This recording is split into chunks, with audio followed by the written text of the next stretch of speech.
This podcast is brought to you by Infrastructure Masons, uniting builders for the digital future.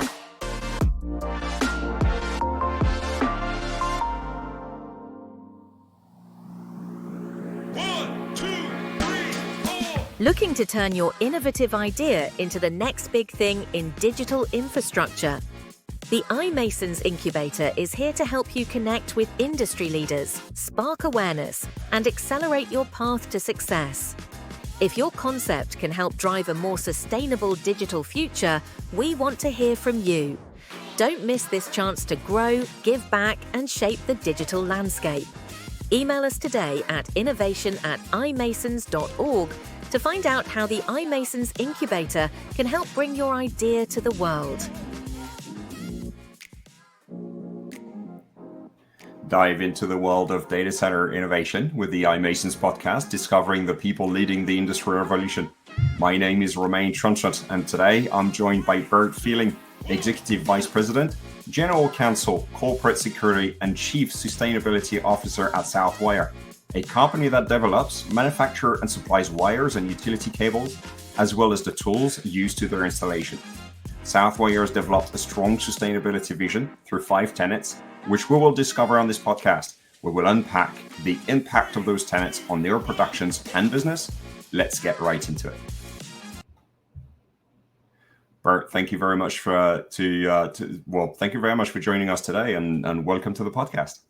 Romain, thank you for having me. I'm excited to be here, and I'm looking forward to this conversation. Yeah, I am too, very much so. And before we go and dive into the heart of the subject, for some of our members that may not know you already, do you want to present yourself, your activities, and maybe a bit more of Southwire? Certainly, thank you for that opportunity. Well, first of all, I'm thrilled because I've been with Southwire for the last 10 years. This is a family-run business. It's 75 years old total. And we manufacture electrical wire for the utilities, for homes, for commercial, for residential. We have the opportunity to help electrify all of North America. And it's a great opportunity because we're also a company that is very focused on giving back and all the aspects of sustainability as we do, and have just a significant and positive impact for the world around us. When we started talking about doing that podcast together, I got with your team and we started talking about the innovation going on, as this is an innovation podcast around what's new in the world of wires, what's in the world of like transmitting energy over long distances. And one of the things they said is like, well, yeah, there was lots of stuff we could talk about, but in reality, we're doing a lot on sustainability for those wires, because a kilometer of wire just requires lots of metals, lots of different materials, transports, installation, and so on. And when we got deeper into it, now this is where the real surprise comes in. Well, you've got tenets, which sounds a really strong word for a vision, for building a visions that you've got. But they're not really what you would call sustainability led. They're a much broader picture. And before we dive into maybe the more sustainable aspects of the company and what you've done, and people can have takeaways, can you run me through what those tenets are? Maybe unpack that a bit for us? Yeah, perfect. So Southwire started with the principle that for us, sustainability is built on 5 critical tenets.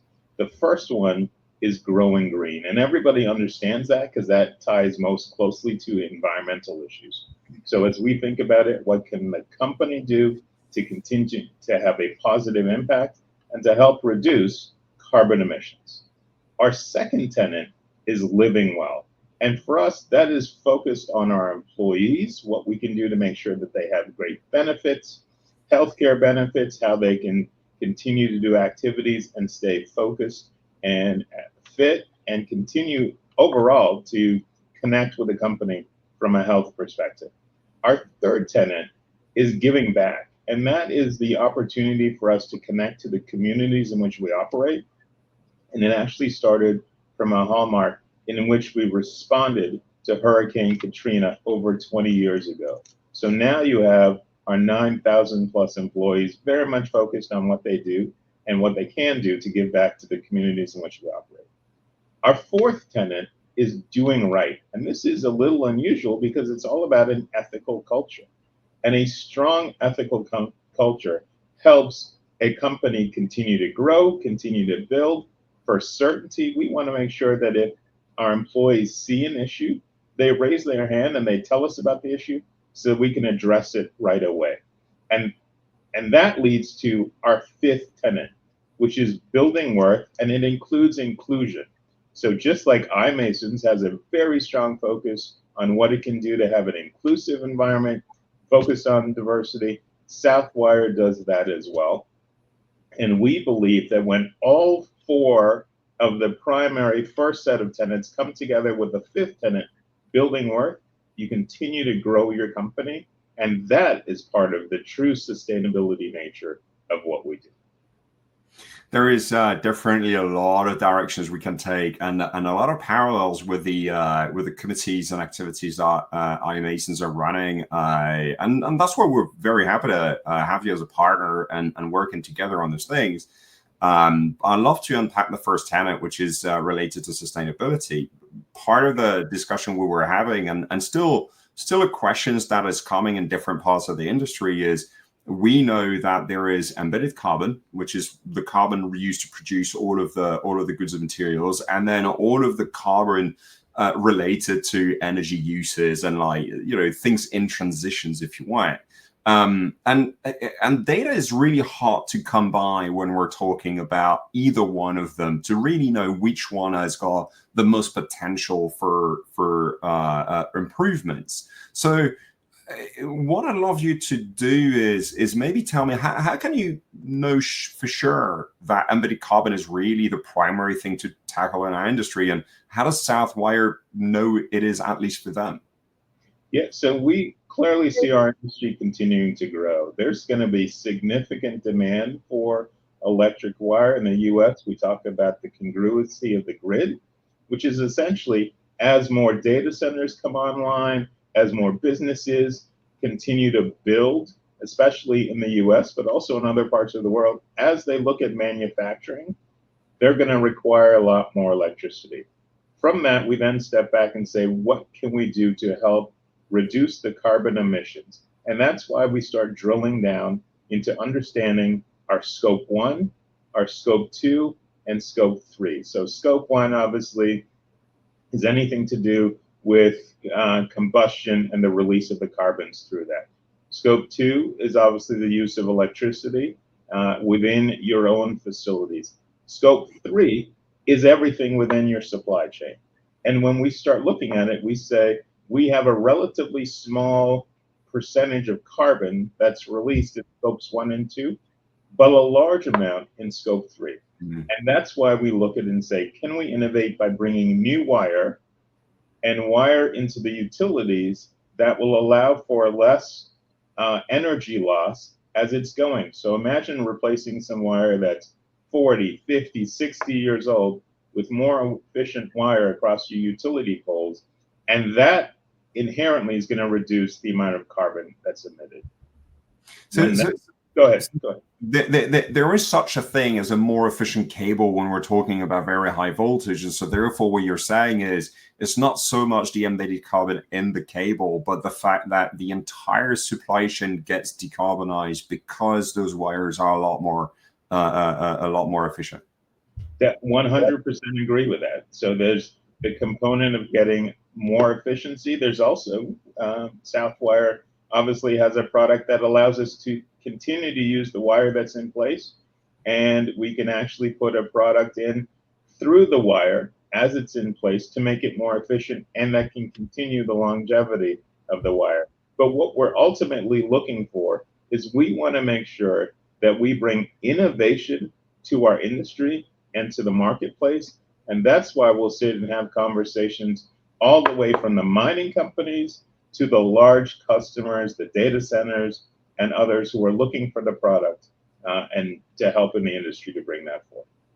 So now that was an interesting discovery for me, because most of the data centers don't have direct ties to mining, transport, and so on. And so when talking to your team and our introductions, discovering the fact that you go as far back as talking to the mines that are actually extracting all the copper that you need to pay the cables means that you had to understand where all the carbon is being set, and you have a pledge of carbon neutrality by 2025. So I'd love to know, what are the concrete steps, and maybe steps that other companies can take on, where that would enable you to get to well, actually, as I'm realizing I'm saying it, carbon neutrality by 2025 is literally in about 2 months, right? Yes.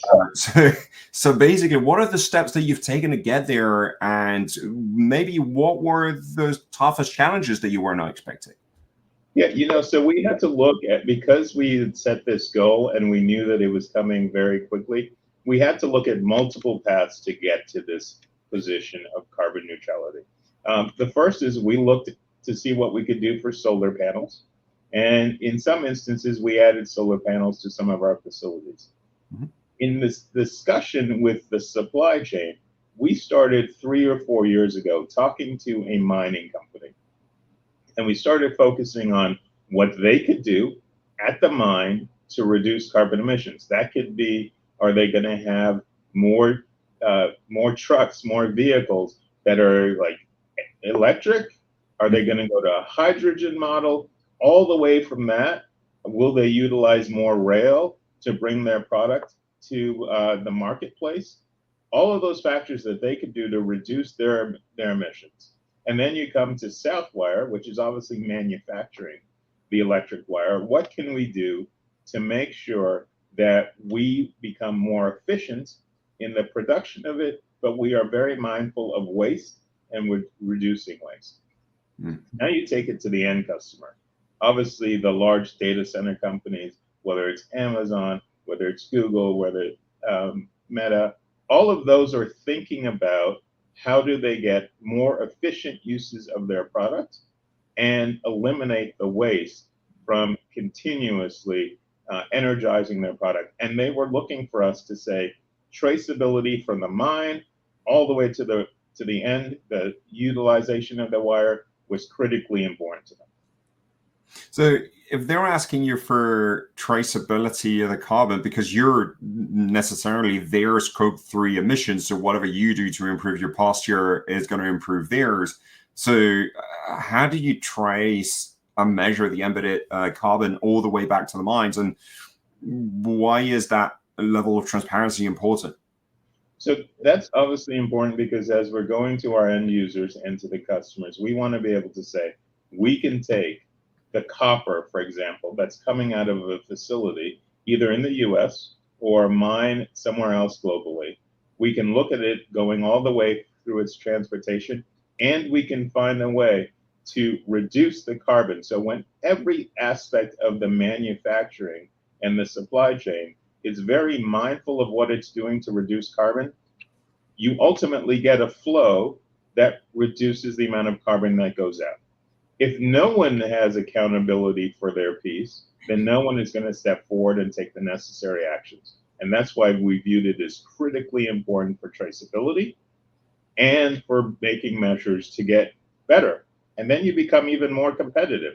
Can we do this in a more efficient way than our competitors? And when the answer to that is yes, then customers will want to migrate to us as well.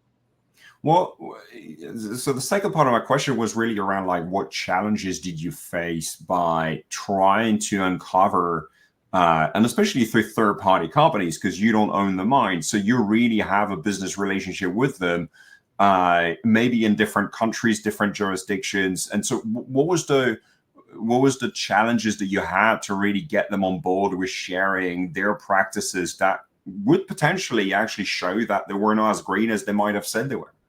Yeah, obviously one of the challenges is making sure that there are some mining companies that were much more focused on this than others. But Southwire is the largest utilizer of copper in the United States, in North America. So you have to make sure that even though you're very focused on who you're working with, we still have to get the product in order to make the wire, in order to continue to do what we're doing.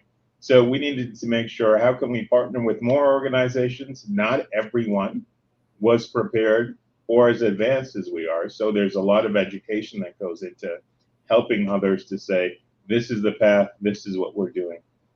And it's a story. It's a journey to continue to tell people the importance of this, even as environmental factors or even as political factors change.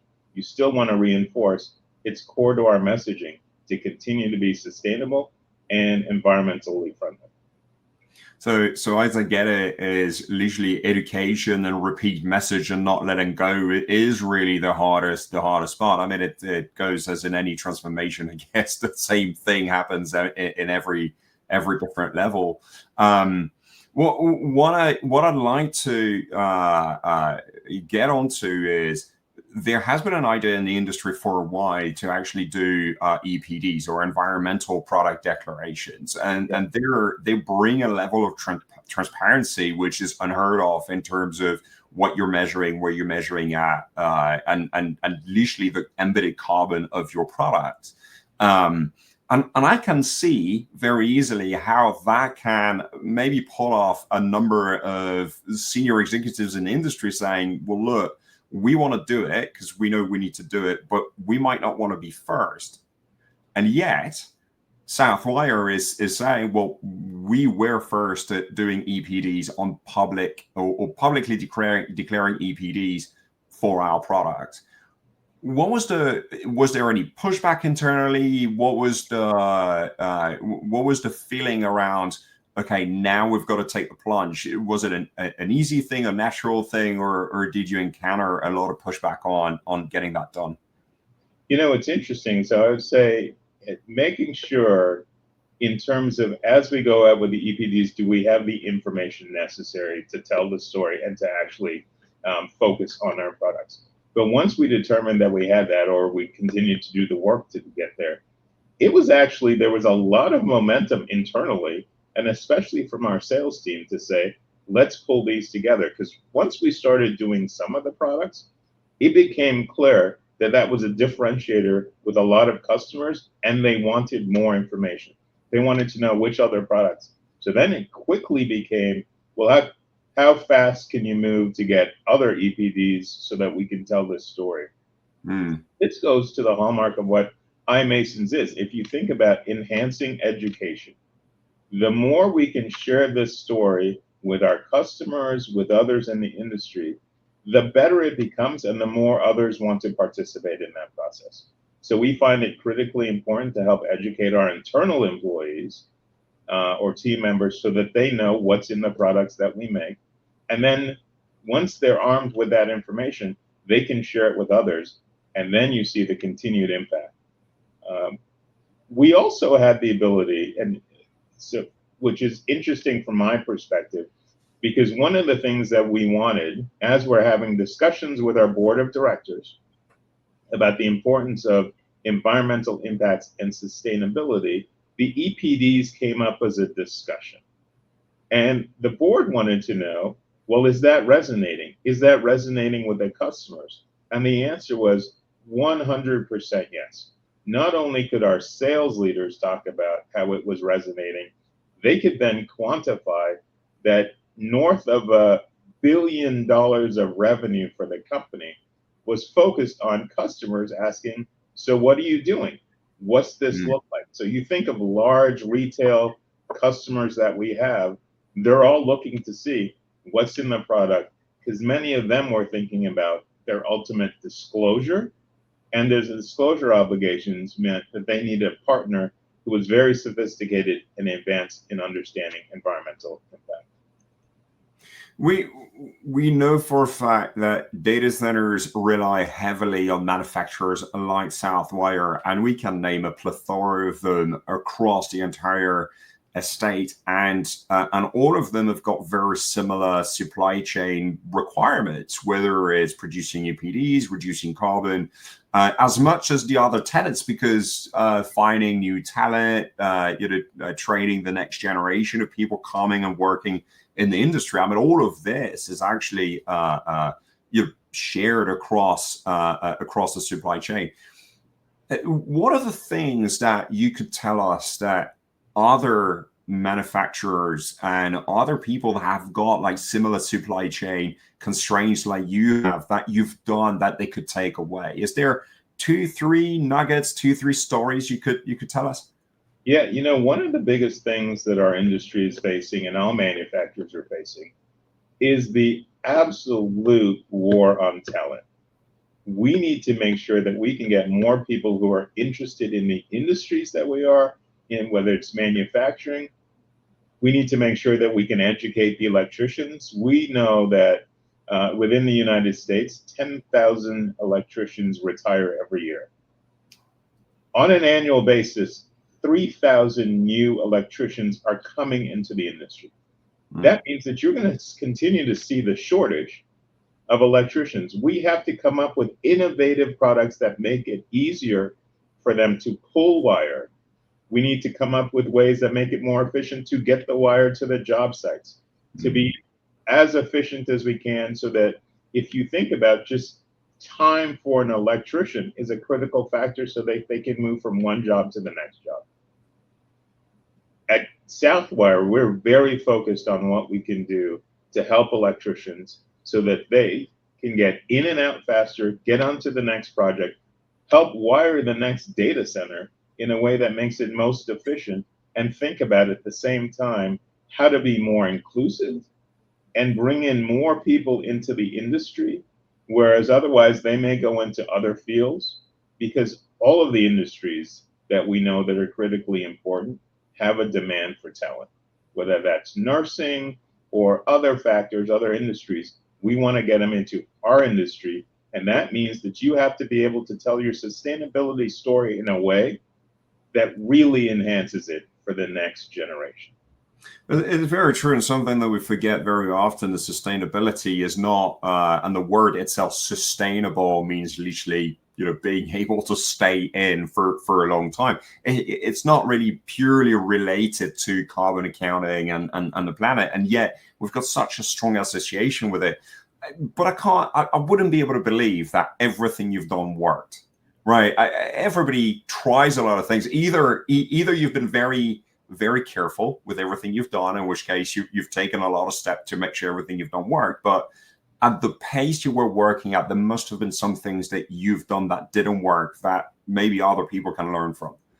Yeah, so as we've matured, and Southwire's had the ability to do this for a number of years. We just produced and published our 18th report on sustainability. So that means we've had, and you can go up and look in our sustainability reports, we have 18 of them back to back talking about our journey. We started this in 2007, and part of what we needed to do back then was to think about zero landfill. So the huge focus was elimination of waste and waste into the landfills.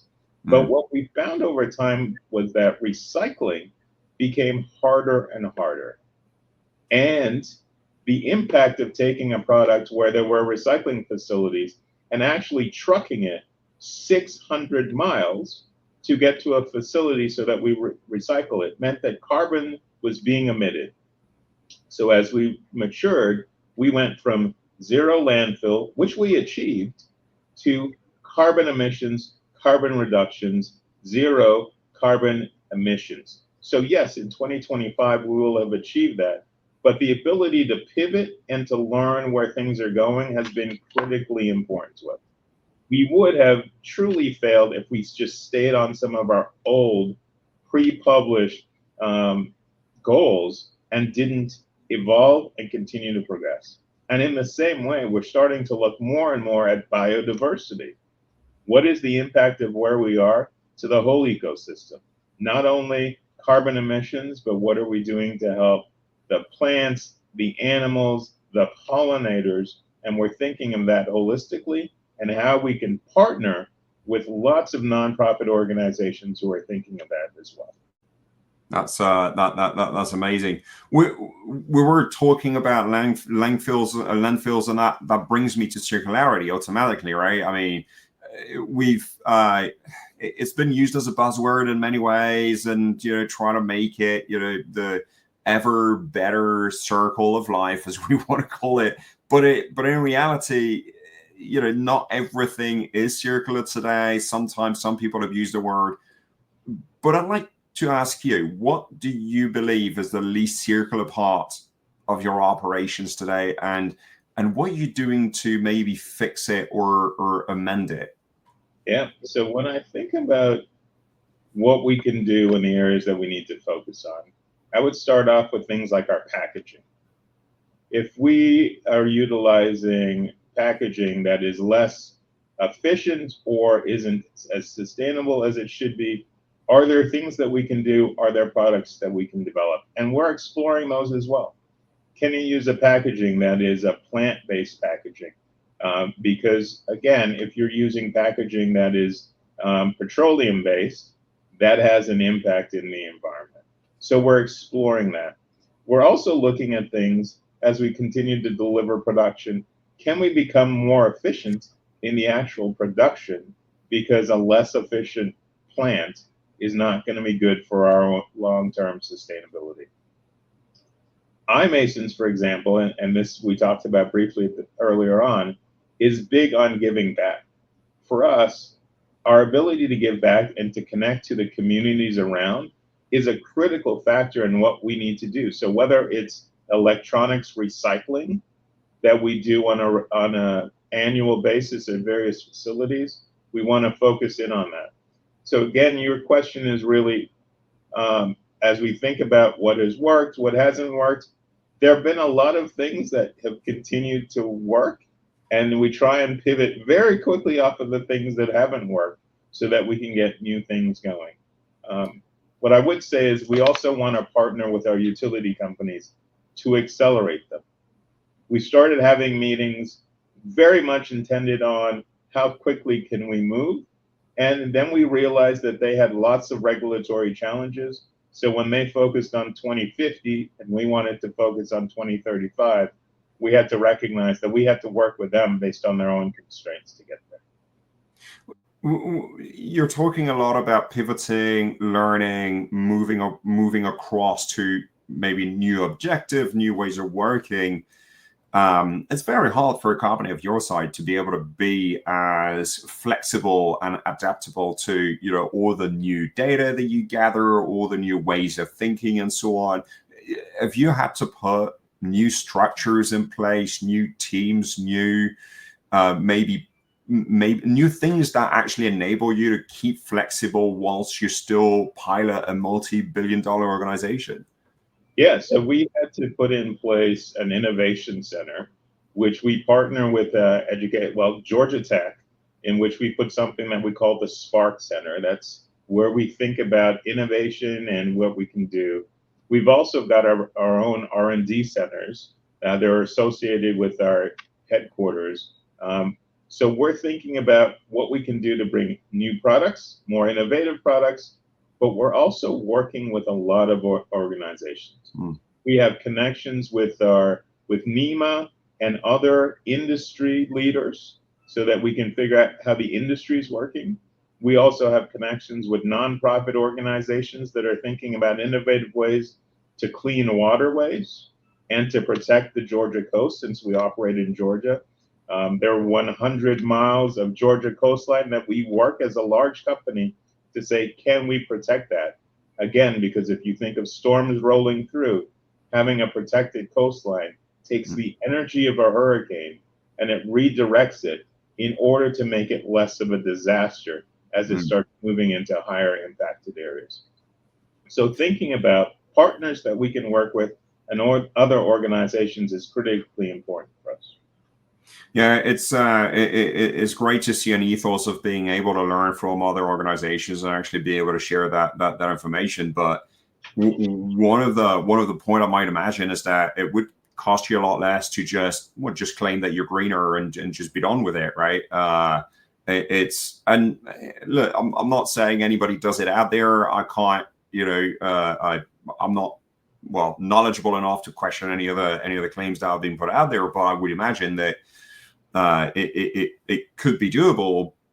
So what was for you, and as a way of combating greenwashing, what was the harder sort of questions that your customers have been asking you where you go like, ooh, actually, yeah, that's a very good point. And how have you reacted to those questions? Yeah, it's interesting because for us, it's the customers, but it's also the fact that we are a family-owned business that's 75 years old, and the next generation wants to make sure that they're always proud of the affiliation with Southwire. So for them, it's about how do you make sure that the work that you're doing is actually meaningful and is actually making change. And when you get the fact that we say we're not just operating for the next quarter or the next few years, we're thinking about the next 100 years. We're thinking about generation 2 that predominantly owns and are the shareholders of Southwire as they think about generation 3 and generation 4. That means that there are long-term stories that they want to make sure that we get right. It's about engaging that next generation and making sure that they're interested. The next generation of shareholders, the next generation of team members and employees, the next generation of customers who are making the buying decisions. We want all of those to be aligned with we're looking at products and we're thinking about ways to continue to move forward, which is why we set really aggressive goals. About 7 or 8 years ago, we set a goal to say we wanted to be one of the world's most ethical companies. And we looked at the goals set by Ethisphere and we said we could achieve that.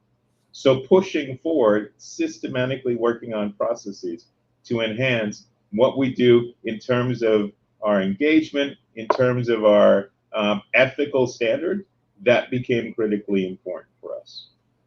Goals around carbon reduction are very important, but setting a standard for when you want to be an industry leader, the tone that you take and the message that you're setting is very important. When you're working with nonprofit organizations and they're really trying to make a difference in this carbon reduction story, if you are an equal partner, you think about things like Drawdown Georgia, which is a nonprofit organization, and are we all working together to reduce the amount of carbon that's being emitted in the state of Georgia on a national basis and on a global basis? So it's much harder to fall into a position about greenwashing when you actually have accountability from multiple stakeholders. Yeah, absolutely. I can imagine having a family-owned business. You want to make sure that you don't get on their bad side when sustainability is actually one of their primary focus areas. There has been a number of standards that have come to fruition in the last few years. LED is one, and we've got a couple more in the EU. I'd love to take you up on your take on those LED credits, and also we know that this is now becoming the norm. This is what people are trying to measure every company's by, because that enables us to compare in a way. But I'd like you to make a link maybe between what your tenants, your work, also what those standards are doing towards maybe profitability. Because what I hear every time is, well, we can't do it the way we used to do it before, which we used to do by optimizing cost all the time. So therefore, we need to change it, if we no longer optimize by cost, it means the cost is going to go up, which means maybe profits are going to go down. Is that always the case? Do you have examples where actually sustainability leads to maybe better profitability, better financial resources being utilized, and so on? Yeah, so we have found that, and again, because we have multiple pillars associated with sustainability, we found that different pillars are activating different ways that enhance our profitability. The giving back, the living well, for example, continue to make it easier for us to attract new talent. And if you think about the ability to have talent come into your organization, stay in your organization, means that you can get more efficiency out of them and more productivity. That is incredibly cool, and that's why we're so much focused on those. Things that we can do from an environmental perspective as well. Continue to push that. We are LEED certified in a building that I'm sitting in Atlanta, Georgia. And that was a critically important factor for us working with the architect to design this space so that we could focus on it. We also have something called Fitwell, which is a certification and includes things like, do we have a place to store bicycles for our employees? Are we bringing healthy food and fruit into the workplace? All these things go to having an environment that is not only enhancing to our employees, but enhancing to our customers. So when people come to visit, they're like, we really like this facility because of what it does. We also sell products that help in that area. So whether you're looking at electric wire that taps into power over the Ethernet or any of those different products, it's critically important. What you're also seeing, though, is the space and our customers. Ports and airports, so seaports and airports, they're looking at new types of products, including electrification of boats, electrification that's needed with respect to airplanes, and how they can be more efficient. So think about the demand that's coming with more travel. They're looking for ways to reduce cost as well. So again, we see those credits and the certifications as critically important for the story that we need to tell. And we think that story is resonating with the next generation. And we're all looking for the next generation of employees to come work for us. So maybe just one parting question. So, and as we realized that actually your net carbon neutrality for, was targeted for 2025, what's your next objective and next subjective timeline? So in each of our tenants, we've set new goals and we've aligned those goals with 2032. So carbon reduction, which is aligning to making sure that we can do our part as an organization to help reduce carbon emissions, to make sure that the planet doesn't warm up any faster than it. So whatever we can do to help slow that down, we're doing that in Southwire. Goals around making sure that we can be a customer that gets a supply chain that includes as much diversity, that includes inclusion as part of that. That's a focus for us. And how can we generate revenue by looking at the other ecosystems of organizations? Partnering with great organizations like iMasons to make sure that we know what's cutting edge and what is coming, the innovation that you're talking about, what's going on in terms of how you connect and interact with employees, with customers, with suppliers. You're bringing thought leadership to the work that we're doing. And that's why it's very much important to us to understand what's going on, what's best in class, and how do we utilize that. So we have multiple goals tied to 2032, but we're also looking, since we want to stay best in class, to the engagement with great organizations that can help sharing that information. Burt, it's been absolutely wonderful to learn more about Southwire, and especially how you use innovations in area such as education, talent, carbon neutrality, and so on. I really appreciate you sharing that. And there is a lot of nuggets in here that I'm pretty sure our members will take away and look at implementing themselves. I would like to invite all of our members, if they want to learn more, to actually direct themselves to the southwire.com website. They will learn more about the products. And I found out all the tenants are actually described directly on the website. So literally the ability to see right through and have the transparency that we're talking about. For the people that are listening that are not yet members of iMasons, I would also invite you to have a look at the iMasons.org website. We've got a packed agenda on events, on online calls, panels, series of podcasts are coming up. And so if you want to be able to benefit from all of this, by all means, sign up and become a member. Burt, on that note, I wanted to thank you again for all the time and insights on today. And I'm pretty sure we'll see each other again very soon. Yeah, no, it's been an absolute pleasure. Thank you, Ronan, for allowing me to come on And I hope more people will sign up to iMasons, because then we'll all learn from each other and we'll be bringing best-in-class activities and services to our industry. So thank you again for the opportunity to be here with you. Absolutely. Thank you for your kind words. Take care. You too. 1, 2, 3, 4.